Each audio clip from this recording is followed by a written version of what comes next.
Chief and Madam Tess have two sons, Tony and Patrick. Tony is autistic and Patrick, on the other hand, is the perfect son to this couple. Chief, who is a former minister of state, does not want the public to know that he has two children. So he always presents Patrick as his only son. Chief has warned his wife, Madam Tess, to never talk of Tony to anybody or the public. Chief also went ahead to warn all the workers in the house to never talk to anybody or the press about Tony. Patrick came back from the US after graduating and was assigned by his father, Chief, to take over the company. Tony, on the other hand, is being cared for by their maid. This maid always maltreats Tony because of his condition. Tony, on the other hand, does not do anything in the house, being locked up in his room. Chief and Madam Tess decided to employ another maid or caretaker to purposely cater for Tony.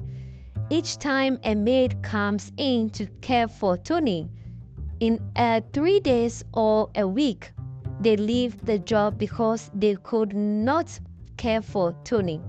This went on for a while and they decided to employ again because Tony's autistic behaviors were getting out of hand.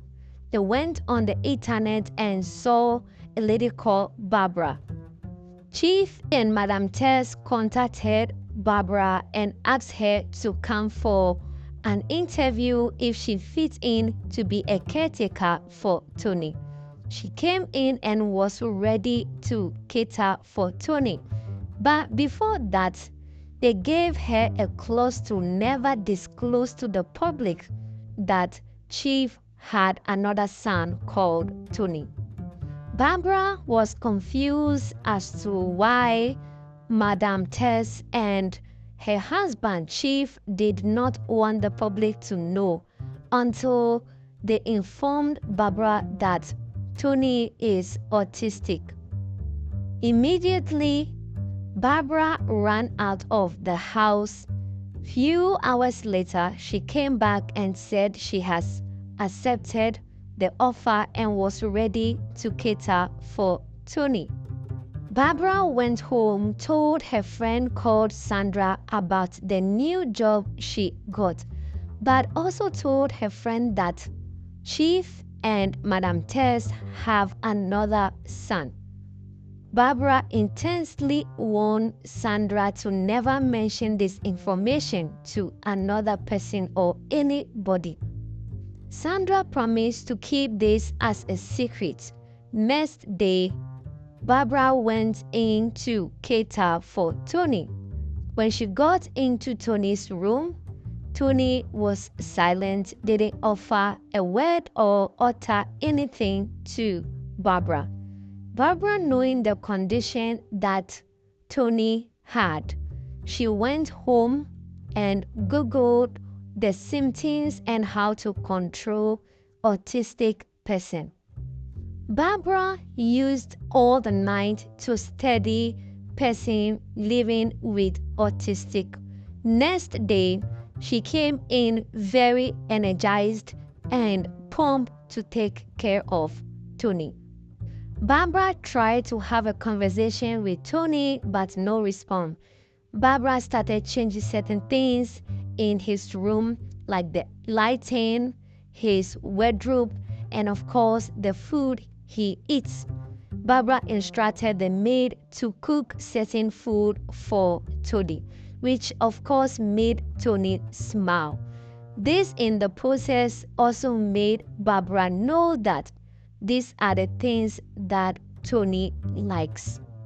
A month later, Barbara confronted Tony's brother, Patrick, on the reason why he has neglected his elder brother.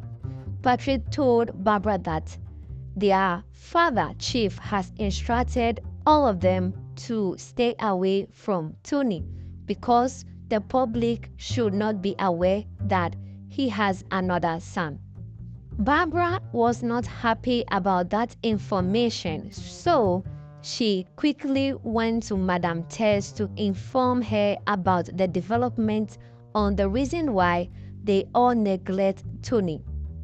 Madame Tess warned Barbara to mind her business and to do exactly why she was in the house and to do her job, and for that reason she was being paid for. Days later, Barbara decided to take Tony out of the house to take a stroll just in the compound. When Chief and Madame Tess came back from town, they saw them and shouted and insulted Barbara for bringing Tony out of his house. Barbara apologized to them and quickly sent Tony back into the house. Next day, Barbara was having rent issues and was doing some calculations on her phone with her sister. And immediately Tony gave those answers to Barbara without asking. This was the moment Barbara noticed how brilliant Tony was. Next day, Barbara was on another call with another friend making calculation in regards to dates and birthday and knowing the exact day.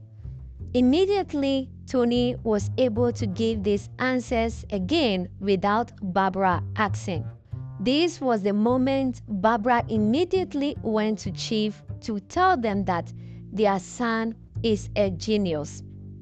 Chief was not interested in what Barbara had to tell him, and he sacked her to go into Tony's room and continue to cater for him, as it is the reason why she is in the house.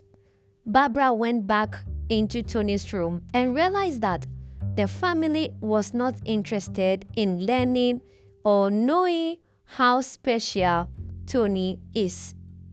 One day, Chief and Patrick were having conversation about how the business in the company was going.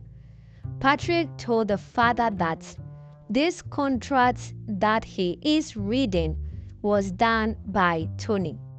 Chief did not believe it until Patrick sent Chief into Tony's room and saw the paperwork that Tony had been doing secretly for him. Again, Chief did not believe Patrick either. So Patrick told the father that all the contracts that he has able to secure were done by Tony. Chief again did not believe it. So Patrick told him that he was going to give him an example and show him proof of how good and intelligent Tony is. Barbara came back one day to Tony's room to cater for him, only to see Tony on the floor and in a mess. Barbara immediately called the maid to come in and clean up. The maid started insulting Tony and being rude to Barbara. Barbara then went on to call Madame Tess to inform her about how the maid has been maltreating Tony. Again, Madame Tess was not interested and instructed Barbara to go on and do the cleaning because she's being paid to do so. Immediately, Barbara got upset and told to the face of Madame Tess that she is a very wicked woman who does not care for her son, and the son is a genius, and all of them have decided to neglect their only special child just because he is autistic. Barbara went on again to tell them that if care is not taken, they are going to lose this special child just because they do not care about him. Madame Tess claimed and started crying, saying that it's not her fault, but it is the fault of Chief, who has hardly told all of them to stay away from Tony, and this has brought misunderstanding in her marriage. Barbara then told Madame Tess that she is a mother, and as a mother, she is supposed to nurture and care for her son. Madame Tess saw the reason in what Barbara was saying. So, Barbara went ahead to Tony's room, cleaned him up, and went to her house. Next day, Barbara did not come to the house to cater for Tony. Madame Tess went to Tony's room and saw how the son was looking and felt bad for him. She called in the maid to cater for him, and the maid started talking to Tony rudely. At those moments, Madame Tess realized that she has actually neglected the son. That was what gave the opportunity to the maid to talk to her son in that rude manner. Madame Tess slapped the maid to stop and avoid her from talking to her son in that manner. So the maid went on to clean up Tony and cooked his favorite meal. Madame Chef went on to call Barbara, but there was no answer. At this moment, Patrick also went to see Chief with proof that it was Tony who did all the paperwork for their contracts to be secure. And at this moment, Chief and Patrick went to Tony's room to apologize to him. Madame Tess and the husband, Chief, apologized to their son for maltreating him and neglecting all his needs. And at those moments, all Tony said to them was that it's okay, and he started mentioning Barbara's name. Patrick called Barbara several times, but to no avail. Madame Tess also made the calling, but still Barbara did not pick her calls. Months later, it was Tony's birthday. They organized a birthday party for him. He wasn't happy because Barbara was not present. After the birthday celebration, Patrick told Tony that he had a surprise gift for him. Patrick blindfolded Tony and took him to another restaurant. When they got there, the surprise was Barbara. At this moment, Tony became very happy and immediately welcomed and hugged Barbara. He went on to plant a very beautiful peck and kiss on her forehead and on her cheek. Patrick was super happy for them. Madame Chess and Chief also were happy and thanked Barbara for alerting them and making them appreciate their genius son, who was a special gift to them. Thanks for watching this recap. This channel brings you the best Nollywood movies. We save you time and money. Don't forget to subscribe and like our videos for more movie recaps.